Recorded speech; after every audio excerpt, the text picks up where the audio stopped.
Российском архиве кинофотодокументов нам удалось обнаружить уникальную пленку.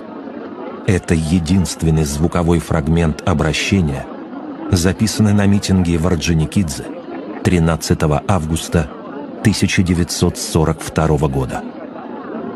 Братья осетины, кабардинцы и балкарцы, чеченцы и ингуши, черкесы и адыгейцы, карачаевцы и калмыки, донские, кубанские, терские и сужинские казаки, трудящиеся многонационального Дагестана.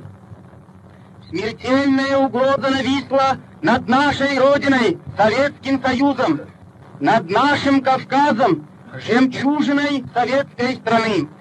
Подлые фашистские захватчики задумали превратить нашу любимую Родину, Советский Союз, превратить наш прекрасный Кавказ в страну мрака и подневольного каторжного труда на немецких господ.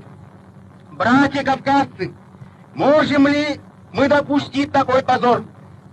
Вспомните слова великого сына осетинского народа Костахе Дакурова.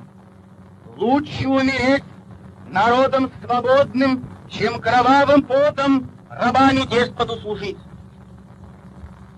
Все на борьбу против немецких захватчиков. Да здравствует наша великая Родина, Советский Союз. Да здравствует дружба народов Северного Кавказа и всего многонационального Советского Союза. Да здравствует наш великий полководец, наш вождь и учитель товарищ Сталин.